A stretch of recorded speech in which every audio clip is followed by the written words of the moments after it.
Hello， 大家好，欢迎回到我的频道，我是 Katrina 老师。今天我想要用一个播客的方式来跟你们分享我学习英语的故事。很多学生一开始认识我的时候都告诉我说，老师，我觉得你的英文很好，我觉得你的英语发音很不错，你是怎么学习英语的呢？我每次听到这个问题都觉得很有趣，因为很多学生开始认识我的时候都以为我从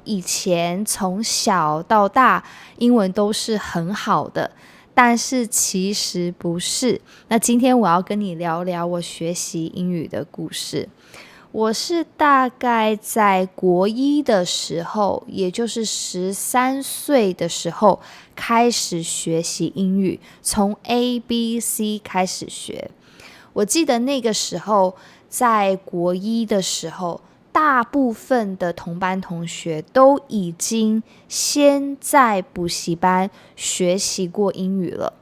所以我非常记忆深刻的是，在我的人生的第一堂英语课，我的英语老师，在国中的英语老师，就在全班面前问大家，有没有人已经学过英文了？有没有人已经在补习班学过 ABCD 字母了？然后我看到大部分的同班同学都举手告诉老师说，老师，我已经在补习班学过英文字母 ABCD 了。老师看到全班大部分的同学都已经学过了，所以呢，老师他就很快的把英文字母教完，大概不到10分钟的时间，就把 A 到 Z 的大写跟小写全部都教完了。然后英文的发音，老师也在一堂课的时间马上教完。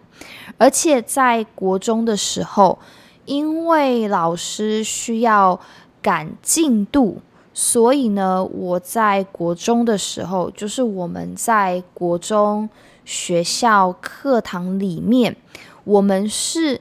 没有时间也没有机会举手问老师问题的，因为老师在赶进度。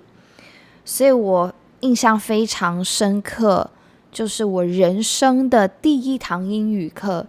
是在疑惑中度过的，就是我整堂英语课我都是觉得非常疑惑，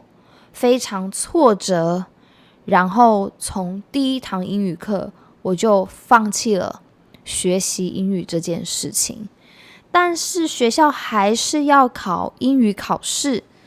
所以我记得呢，在国中的时候，我学习英语的方法就是死背硬记。比方说学校要考 Apple APPLE Apple 的拼法 Apple 的写法，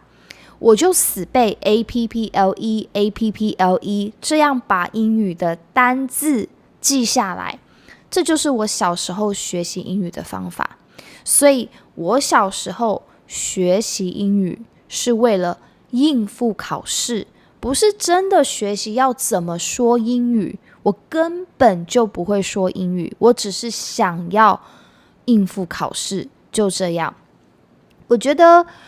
那个时候第一堂课，我的心情真的很复杂，因为其实我记得我那个时候是非常期待英语课，就是小时候人生第一堂英语课，我很期待。但是看到老师的教法以后呢，我就觉得天哪，我完全对于英语这个科目，对于英语这个知识一点期待都没有，只觉得很讨厌，因为我讨厌老师的教法，